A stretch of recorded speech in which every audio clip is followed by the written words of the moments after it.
Rekan Dakta, kami akan berbincang dengan Halal Corner terkait dengan kehalalan suplemen makanan dan sudah tersambung melalui live Instagram kami.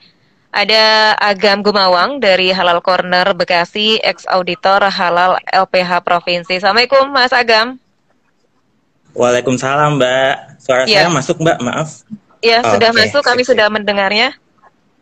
Iya, kita akan membahas dengan kehalalan suplemen makanan dan biasanya masyarakat mengkonsumsi suplemen untuk kebutuhan sehari-harinya, meningkatkan daya eh, energi tubuhnya. Nah, seperti apa dari Halal Corner memberikan edukasi tentang apa yang halal dan tidak terhadap suplemen yang kita konsumsi? Silakan.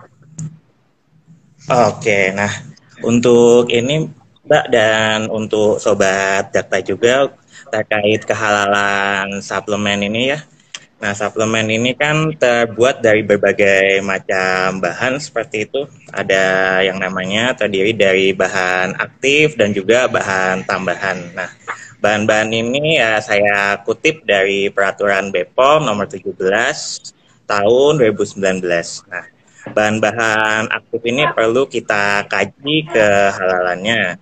Nah, misalnya apabila berasal dari hewan seperti itu, apakah berasal dari hewan yang halal atau hewan yang tidak halal seperti itu. Nah, lalu apabila bahan tambahan yang lain, misalnya seperti contohnya bahan tambahan itu ada pewarna. Nah, pewarna ini melibatkan berbagai macam bahan penstabil. Nah, bahan penstabilnya ini juga kita kaji lagi apakah ini merupakan turunan dari babi atau turunan hewan halal atau turunan hewan halal seperti itu. Intinya banyak sekali Sobat Dakta dan Sobat Halal juga bahan-bahan, baik itu bahan aktif dan bahan tambahan yang terlibat pada proses pembuatan suplemen makanan dan juga yang menentukan dari sisi kehalalan produk akhirnya adalah fasilitas produksi yang digunakan.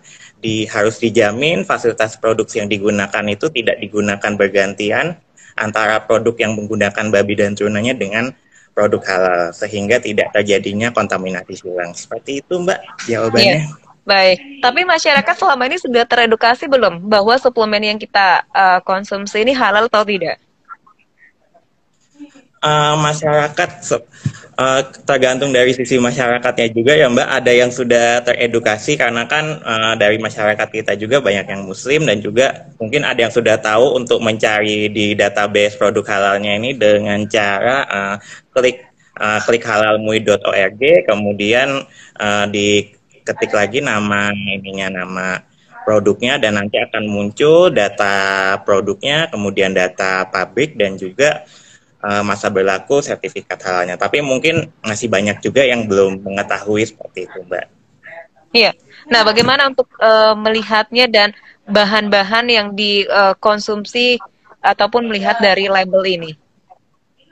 Oke, betul Mbak. Pertama kita melihat juga dari labelnya dan komposisinya. Nah, untuk vitamin seperti itu, untuk bahan vitamin itu secara pabrikannya itu diproduksi bisa dari sumber hewan, kemudian dari sumber tumbuhan, atau bisa juga dari sintetik kimia ataupun dari sumber proses mikrobial yang mana proses mikrobial untuk menghasilkan produk vitamin, asam amino.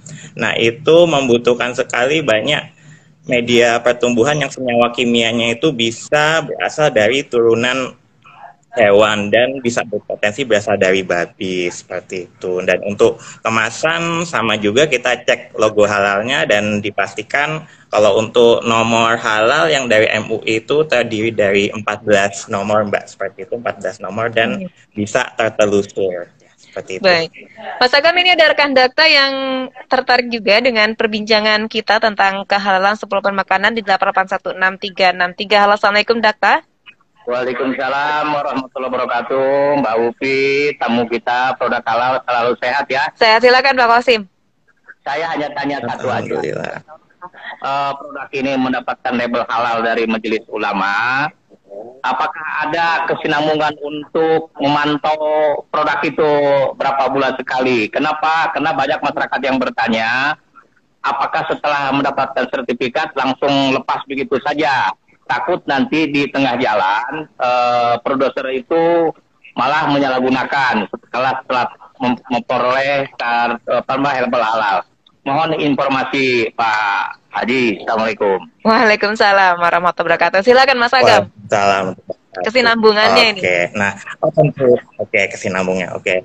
Seperti ini Bapak jawabannya ya, saya mengutip lagi peraturan pemerintah nomor 39 tahun 2021 tentang teknis pelaksanaan jaminan produk halal. Nah, jadi apabila pelaku usaha atau produsen suplemen kesehatan atau suplemen makanan tersebut sudah mendapatkan label halal atau sudah mendapatkan sertifikat halal, nah akan dilakukan pengawasan oleh BPJPH atau Badan Penyelenggara Jaminan Produk Halal sesuai dengan amanat undang-undang tersebut. Jadi akan diawasi secara berkala, Bapak, seperti itu. Dan juga dari LPH-nya juga ada pengawasannya juga. Untuk contohnya saya ambil regulasi lama dulu, pengawasan dari lembaga pemeriksa halal itu ya tiap 6 bulan sekali pelaku usaha akan diminta untuk mengirimkan laporan audit internal, seperti itu, laporan audit internal dan laporan per 6 bulan sehingga LPH juga bisa memantau atau membantu monitoring. Misalnya ada perubahan bahan atau mungkin ada penambahan fasilitas produksi yang bisa mempengaruhi status kehalalan produk akhir. Seperti itu Bapak, kurang lebih jawaban saya. Baik, jadi masyarakat juga harus aktif ya untuk memberikan ataupun masukan-masukan kepada MUI terkait dengan suplemen ini. Nah, kira-kira suplemen apa saja yang sekiranya ini bisa menjadi bahan pertimbangan halal atau tidak yang beredar ini, Mas Agam? Oke, contohnya mungkin suplemen ini ya, mungkin yang saya ambil contoh suplemen yang tablet gummy itu Mbak, yang tablet gummy yang suplemen yang agak kenyal-kenyal itu biasanya buat anak kecil itu. Nah, untuk yang suplemen gummy itu kan pasti kan mengandung gelatin ya. Gelatin itu pasti sumbernya dari hewan. Pasti dari hewan karena itu produk hasil hidrolisis protein kolagen, seperti itu ya. Peluangnya cuma ada 2 untuk gelatin ini, dari sapi atau dari babi. Sedangkan bahan-bahan gelatin itu juga masih impor Mbak, negara kita belum, kalau dari lokal sendiri pun juga belum banyak, seperti itu. Masih untuk gelatin pun masih impor, bahan-bahan suplemen juga masih impor, sehingga kadang ya untuk penelusuran kehalalan juga masih agak sedikit susah. Nah, apalagi ini Mas Agam? Dulu kan pernah sempat ada yang ditarik ya, kalau tidak salah ya? Oh, yang dulu ditarik itu, itu yang kasus 2 tahun yang lalu itu Mbak. Itu ini ya, yang kasus ada suplemen yang mengandung kondroitin sulfat, seperti itu, suplemen kondroitin sulfat yang untuk membantu ini suplemen untuk meningkatkan kerja sendi, seperti itu. Nah, itu ada penarikan itu waktu itu karena pada saat post marketnya itu ketahuan ini Mbak, ketahuan menggunakan kondroitin sulfat yang berasal dari babi, dan kemudian yang salah satunya lagi itu suplemen enzim, salah satu merek suplemen enzim seperti itu yang membantu fungsi pencernaan. Nah, itu juga dianalisa DNA-nya, dianalisis PCR seperti itu, dan terdeteksi mengandung babi. Namun untuk pre-marketnya sendiri pada saat pendaftaran itu menggunakan sapi, dan setelah post-marketnya itu baru ketahuan mengandung DNA babi, seperti itu Mbak. Baik, nah ini kan antara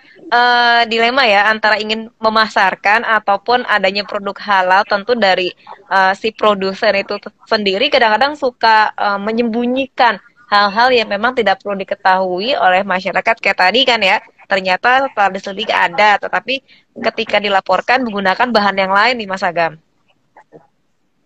Iya, nah itulah Mbak, makanya butuhnya ada monitoring, adanya pengawasan juga dari pihak pemerintah yang berwenang, yakni BPJPH atau Badan Penyelenggara Jaminan Produk Halal, dan juga kerjasama dari seluruh pihak untuk saling mengawasi produk-produk yang beredar, seperti itu. Karena memang untuk amanat jaminan produk halal ini juga tidak bisa dilakukan oleh satu institusi sendiri, seperti itu. Baik, nah kadangkala juga ada yang diimpor dari luar negeri ataupun juga yang diproduksi di dalam negeri. Nah, kebanyakan bagaimana ini? Apakah sebanding dengan kehalalannya di Indonesia? Apakah memang mereka belum aware juga terhadap produk halal dari luar negeri? Oh, kalau dari luar negeri, untuk dari luar negeri sendiri ini sih Mbak, untuk rata-rata untuk konsumen Muslim kita yang ada di Indonesia tuh sudah cukup aware seperti itu. Karena saya lihat dari ini apa namanya, dari database produk halal suplemen luar negeri pun itu juga beberapa suplemen luar negeri pun juga sudah pada mulai mendaftarkan sertifikasi halal seperti itu untuk memasarkannya di Indonesia. Karena kan untuk produk suplemen di luar negeri ini juga dikenakan regulasi ini Mbak, regulasi tadi PP 39 tahun 2021 di ayat 2 bahwa produk yang beredar diperdagangkan di Indonesia wajib bersertifikat halal. Nah, termasuk produk suplemen kesehatan ini wajib bersertifikat halal. Dan penahapan wajib sertifikasi halal ini juga dari dimulai berdasarkan undang-undangnya itu di pasal 141 per 17 Oktober 2021 sampai 17 Oktober 2026. Jadi untuk pelaku usaha suplemen makanan atau suplemen kesehatan disarankan untuk mandatori ya sebenarnya wajib untuk mendaftarkan sertifikat halal atau dikenakan sanksi sesuai undang-undang tersebut seperti itu. Iya, tapi dari setelah masuk ke Indonesia dari luar negeri, apakah diteliti lagi bahan-bahan ini kan mereka tidak serta-merta percaya dengan tulisan dokumen atau lainnya ini? Iya betul Mbak. Iya, diteliti lagi tentunya ya. Tapi kalau diteliti Mbak, diteliti pasti Mbak pada proses pendaftaran sertifikasi halal itu dari produsen suplemen luar negeri, auditor sangat detail sekali untuk meneliti bahan-bahannya dari bahan bakunya, bahan tambahannya sampai bahan penolongnya. Mungkin untuk sekedar pengetahuan saja, untuk fasilitas produksinya juga dicek, dipastikan lagi, kita verifikasi kembali. Lalu untuk fasilitas produksi pun bahan pencucinya atau cleaning agent, kemudian sanitizing agentnya pun kita cek lagi seperti itu. Media validasi pencuciannya juga dicek kembali apakah itu mengandung najis atau tidak, seperti itu Mbak. Detail sekali pemeriksaannya. Dari produk, fasilitas, kemudian dari sistem ininya juga, sistem jaminan halalnya juga, dari kriteria 1, kebijakan halalnya sudah diimplementasikan apa belum, kemudian dari ini juga pelatihan dan edukasi sudah dilakukan atau belum, sudah ada tim manajemen halal atau belum, sudah ada sistem traceability ketelusuran atau belum, sudah audit internal dan kaji ulang manajemen atau belum, sudah ada prosedur tertulis untuk aktivitas yang kritis halal atau sudah dilakukan belum proses produksi halalnya. Nah itu dicek sangat mendetail sekali Mbak, poin-poinnya itu. Baik. Apalagi untuk produk suplemen kan variannya banyak banget. Iya benar.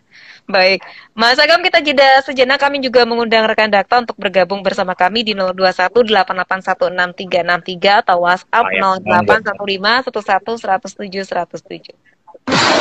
Bijak bertanya jawab keislaman bersama Ustadz Abu Hima.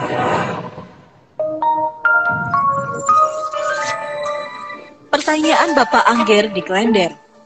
Pak Ustadz, apa yang dinamakan sholat sunnah antara azan dan iqomat? Memang ada di dalam hadis Nabi Shallallahu Alaihi Wasallam, diriwayatkan oleh Imam Bukhari, bahwa Rasulullah Shallallahu Alaihi Wasallam bersabda, "Ma bayna adanaini sholat." Wa fi riwayatin bayna kulli adanaini sholatun.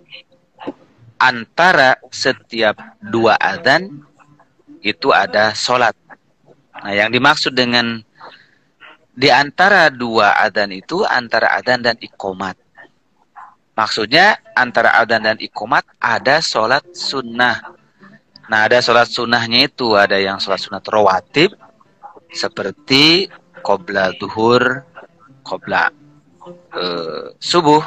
Ini rawatib yang sangat muakkadah, sangat ditekankan. Ada yang goer rawatib selain rawatib, atau rawatib tapi goer muakkadah. Nah, maka seperti orang melaksanakan sholat sunat 2 rakaat antara adzan dan iqomat di waktu sholat maghrib.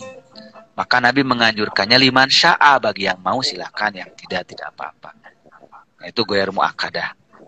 Begitu pula menunggu antara waktu Isya, begitu pula menunggu waktu sholat asar sebelum diikomatkan, orang di situ boleh melaksanakan sholat sunnah, yaitu antara adzan dengan ikomat. Tidak perlu kita mempertanyakan apa nama sholat itu. Ya, setiap sholat sunat pada asalnya tidak diberi nama khusus oleh Rasulullah SAW. Tetapi diberikan nama-nama oleh para ulama itu hanya untuk memudahkan kita membedakan dan melaksanakannya tidak tercampur dengan sholat-sholat sunnah yang lain. Namun pada dasarnya setiap sholat sunat Rasul tidak menamakan sholat apa.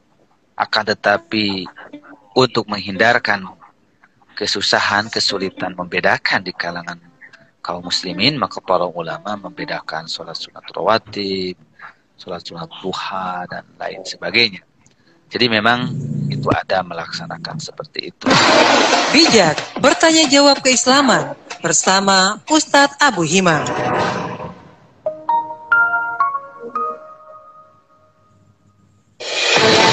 Dakta Radio, bijak dan cerdas. Rekan Dakta, kami lanjutkan kembali perbincangan kami bersama Halal Corner, masih membahas terkait dengan kehalalan suplemen makanan. Silakan rekan Dakta dapat bergabung bersama kami di 0218816363 atau bisa berkomentar live Instagram kami di @radiodakta, @halalcorner, dan @agam_GNG. Dan ini masih terkait dengan kehalalan suplemen makanan. Mas Agam, kalaupun suplemen yang dari produksi dalam negeri tapi bahan bakunya ini masih diimpor dari luar negeri, bagaimana ini? Oke, untuk pabrik suplemen menggunakan bahan impor dari luar itu ya tetap akan dicek ya, Mbak, ininya status kehalalannya. Namun apabila itu impor kan pasti kan auditor itu akan mengecek dokumen pendukung kehalalannya. Yang pertama, kalau misalnya dokumen pendukung kehalalannya menggunakan sertifikat halalnya yang dari luar negeri itu yang harus lembaga halalnya diakui oleh MUI, seperti itu. Namun untuk regulasi ke depan nantinya BPJPH atau tadi Badan Penyelenggara Jaminan Kehalalan Kementerian Agama akan merilis juga lembaga halal yang diakui oleh BPJPH. Namun untuk sementara ini masih mengikuti yang lembaga halal, sertifikat halal dari lembaga halal luar negeri yang diakui oleh MUI, seperti itu. Kemudian kalau misalnya tidak ada sertifikat halalnya akan dicek dokumen-dokumen kehalalan bahannya yang lain, seperti contohnya dokumen diagram alir, atau mungkin dokumen dari spesifikasi bahannya, atau produk datanya, seperti itu. Atau bisa dikatakan kalau di pabrik itu spesifikasi teknis, kemudian dokumen-dokumen lain, mungkin salah satunya bisa menggunakan hasil analisa laboratorium, apakah ada kontaminasi dengan bahan yang dari babi turunannya atau tidak, seperti itu. Nah, biasanya suplemen ini kan ada berbentuk kapsul ya, yang ada isinya bubuk, ya, betul. Ada itu, luarnya itu ya. Nah, bagaimana untuk cangkang kapsul ini? Kita kan tidak tahu, kadang-kadang suka ada yang kenyal-kenyal ya. Nah, memeriksanya bagaimana? Betul. Memeriksanya kalau kita sebagai konsumen langsung dicek komposisinya, Mbak. Langsung di komposisinya itu gelatin apa. Kalau misalnya suplemennya impor gitu langsung ditulis sih porcine gelatin, berarti yaitu jelas dari babi, seperti itu. Atau bovine gelatin, kalau bovine gelatin berarti itu dari gelatin sapi. Kemudian untuk beberapa mungkin juga ada yang sudah menggunakan gelatin ikan, seperti itu. Namun untuk cangkang kapsul, kalau untuk yang cangkang kapsul yang agak keras itu juga sekarang produsen itu mengembangkan yang cangkang kapsul yang dari tumbuhan, seperti itu, Mbak. Misalnya dari modified cellulose atau selulosa yang dimodifikasi, seperti itu. Jadi nggak masalah untuk kehalalannya kalau dari selulosa yang termodifikasi. Iya. Kalaupun masih ragu ini, Mas Agam, biasanya suka dibuka ya cangkangnya, tidak kita konsumsi ya? Bisa ya. Tapi Itu nggak tidak apa-apa sih masalah ya. di konsumsi. Nggak masalah, nggak masalah. Yang Iya. penting kita aja selalu cek di komposisinya itu aja kalau tadi cek Iya. komposisinya. Biasanya Nah, langsung dibilangin kalau digelatin itu. iya. Tapi biasanya menggunakan bahasa-bahasa asing ini apakah langsung googling saja atau bagaimana? Google bisa langsung googling seperti itu Mbak. Soalnya rata-rata ini sih beberapa dari konsumen itu kan banyak yang impor suplemen juga dari luar Iya. negeri dikarenakan ya udah banyak ini sih ya apa namanya ya e-commerce online gitu, jadi ya pada beli online dan mungkin ada juga ya nggak merhatiin ada logo halalnya atau enggak seperti itu. Mhm. Nah, biasa juga Padahal kan ya itu komposisinya kan pakai bahasa-bahasa asing yang kita tidak paham begitu, Mas. iya, kalau itu yang belinya langsung dari e-commerce online, Mbak. Kalau misalnya sudah terdaftar di BPOM seperti itu, komposisinya nanti akan harus diterjemahkan dalam bahasa Indonesia seperti itu. Kalau sudah terdaftar di BPOM untuk suplemen makanan yang produsen di luar tapi diedarkan di Indonesia seperti itu. Mhm. Nah, tapi banyak tidak istilahnya yang produsen tuh menyamarkan produk halal tapi tidak halal begitu, Mas? Menyamarkan kalau kemungkinan atau peluang itu masih ada Mbak, masih ada, namun kan ada ini ya, ada pengawasan juga ya dari ini kerjasama berbagai institusi sesuai amanat undang-undang seperti itu, dari tadi BPJPH dengan Badan Pengawas Obat dan Makanan, kemudian dengan kementerian terkait untuk pengawasan terhadap si produsennya itu, karena memang ada peluang juga untuk produsen itu untuk ya ganti bahan atau ganti alternatif bahan lain tanpa konfirmasi seperti itu masih ada kemungkinan gitu. Dan setelah pergantian tuh banyak yang ditarik juga ya tentunya ya. Ya untuk setelah diganti kemudian kalau ketahuan ya ditarik Mbak. Kalau ketahuan menggunakan bahan yang tidak sesuai regulasi halal atau regulasi keamanan produk ya langsung ditarik, pasti akan ada proses recall namanya atau penarikan dari peredaran sesuai ya nomor batch yang menyimpang itu tadi. Iya. Tapi sekian banyaknya suplemen, apakah bisa mengawasi satu persatu ini Mas Agam? Ya, Ya. Dari banyaknya suplemen, mengawasinya bagaimana satu persatu dari suplemen tersebut? Oke, pengawasannya ya kembali lagi di itu Mbak, pengawasannya ya melalui tadi laporan berkala yang dikirimkan oleh produsen kepada tadi lembaga sertifikasi halal, nanti akan dicek kembali dari laporan berkala itu, kemudian dicocokkan dengan kondisi aktual di produsennya itu. Dalamnya juga ada pengawasan post marketnya juga dari institusi yang berwenang. Seperti itu secara berkala, mungkin ya 6 bulan sekali produknya itu, tingkat resiko kehalalan dari masing-masing produknya itu. Cuma memang kalau suplemen memang sangat cukup resiko tinggi sih untuk tercemar dengan bahan yang tidak halal. Baik. Nah, tentunya kalau dari Halal Corner yang terus memberikan edukasi terkait dengan suplemen, sudah sejauh mana ini?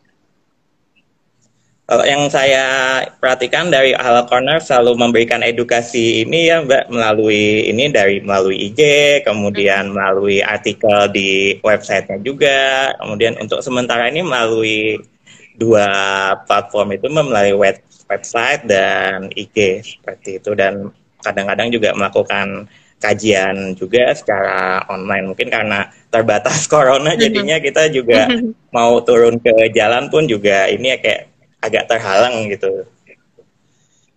Nah, biasanya dari suplemen tersebut ada promosi ya atau iklan ya di televisi, lalu di media-media lainnya. Nah, biasanya apakah harus mereka mencantumkan sertifikat halal yang mereka sudah miliki ke masyarakat? Mencantumkan logo halal ya, harus mencantumkan logo halal apabila memang sudah tersertifikasi halal dan memang sudah difatwakan halal oleh Majelis Ulama Indonesia seperti itu Mbak. Wajib ditempelkan logo halalnya di kemasan secara jelas gitu, dan diatur berdasarkan regulasi undang-undang itu tadi yang PP 39 2021. Wajib menempel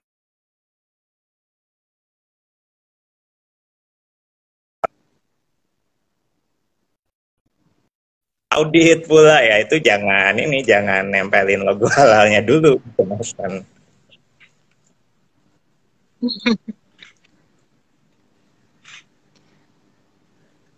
Oke, ataupun ketika promosi atau iklan sertifikatnya juga misalkan bentuk surat atau itu ditampilkan saja di masyarakat.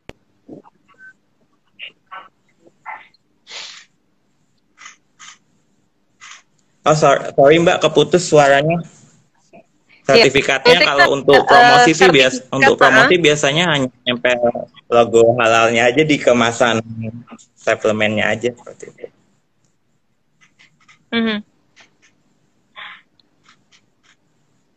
Iya. Mas Agam? Ya, masuk Mbak, baik. masuk. Baik, masuk ya. Nah, tentunya untuk proses produksinya, kita kan tidak tahu, tidak serta-merta bisa langsung melihat ke pabriknya. Nah, bagaimana ini? Proses produksinya tidak melihat ke pabriknya. Ini terkait auditnya atau terkait proses sertifikasinya ya Mbak? Mohon maaf. Proses produksi mereka membuat suplemen itu. Suplemen, Bagaimana? Kita kan juga harus tahu secara detailnya. Betul. Oh, kalau sudah ini Mbak, kalau dari produsen tersebut sudah terdaftar ini di database produk halal BPJPH, insya Allah sudah ini Mbak, sudah terjamin kehalalannya, atau sudah terdaftar di database-nya produk halalmui.org itu sudah terjamin kehalalan produknya. Karena kan kita sebagai konsumen juga nggak bisa mengakses ini ya, nggak bisa mengakses ke pabriknya secara langsung juga, jadi sudah dilakukan audit juga oleh auditor yang berwenang, kemudian diputuskan melalui fatwa tertulis oleh Majelis Ulama Indonesia, dan sudah lengkap semua terkait persyaratan kehalalannya yang asalkan sudah ada di database sudah halal, Mbak. Sudah bisa terjamin kehalalannya. Menurut data dari Halal Corner ataupun MUI, sudah ada berapa suplemen yang tidak halal dan halal? Oh, kalau dari data itu kita juga belum ini sih Mbak, belum menghimpun secara langsung ya. Belum menghimpun secara langsung untuk terkait data yang sudah halal ataupun belum bersertifikat halal. Hanya saja untuk produk yang belum halal pun kita juga tidak bisa menjustifikasi bahwa itu tidak halal sepenuhnya, kita juga nggak tahu, jadinya itu sama-sama seperti itu. Baik, yang penting juga masyarakat juga harus cermat begitu, Mas Agam ya. Betul, cermat mengecek ini seperti seperti saran dari BPOM, cermat cek klik, cek kemasan, cek label, kemudian cek ininya juga untuk halal ya, nomor halalnya masih valid atau enggak. Kalau untuk BPOM terkait keamanan mutunya dicek juga, nomor izin edarnya, lalu cek pula kadaluarsanya, karena kita kan harus mengkonsumsi makanan ataupun suplemen makanan yang halal dan thayyib seperti itu. Ya, nah kalau suplemen makanan yang terbuat dari tumbuh-tumbuhan, kemungkinan tidak terkontaminasi dengan barang-barang atau hal-hal yang tidak halal ini? Oh, masih ada kemungkinan untuk kontaminasi juga Mbak. Ini misalnya ada produk beta karotin seperti itu yang kita tahu provitamin A ya.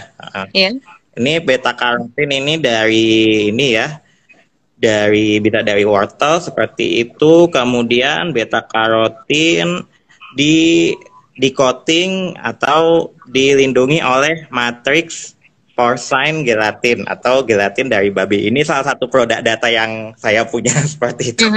Dirahasiakan perusahaannya.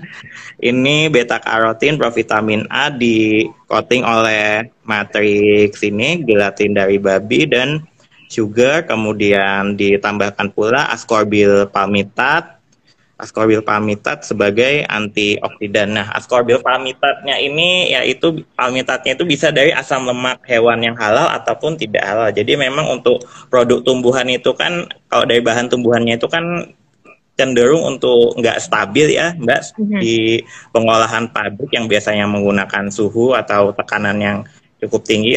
Jadi harus ditambahkan bahan untuk penstabil supaya dihasilkan produk akhir yang bermutu bagus seperti itu. Nah, bahan penstabilnya itu ya tadi bisa berasal dari hewan yang halal ataupun hewan yang tidak halal, atau biasanya menggunakan bahan turunan asam lemak, yang mana asam lemak itu bisa dari hewan dan tumbuhan juga. Masih ada kemungkinan untuk kontaminasi dengan sesuatu yang tidak halal, karena memang food processing ataupun food supplement processing ini memang rumit Mbak, seperti itu. Memang rumit dan ya membutuhkan beberapa bahan tambahan dan juga bahan penolong. Dan juga misalnya dari tumbuhan itu dibuat pula ekstraknya. Nah, untuk membuat ekstrak itu kan pasti ada peran pelarut. Nah, pelarutnya itu biasanya etanol, seperti itu. Etanolnya itu apakah berasal dari industri Homer atau etanol atau alkohol yang sintetis dari petrokimia. Nah, apabila dari etanol dari industri Homer yaitu haram, tidak boleh digunakan berdasarkan fatwa MUI. Namun untuk alkohol yang sintetis, nah itu bisa digunakan, atau alkohol dari fermentasi molase atau dari fermentasi bahan-bahan tumbuhan itu boleh. Baik. Nah, serba salah juga, tumbuhan juga pasti akan terkontaminasi, yang kimia juga pasti akan terkontaminasi. Nah, bagaimana dari peran pemerintah, dari LPPOM, MUI, ataupun lembaga halal lainnya mengedukasi masyarakat? Silakan. Nah, perannya kalau menurut saya sih ini ya, mengedukasi masyarakatnya ya kembali lagi melalui platform-platform yang mereka punya seperti itu.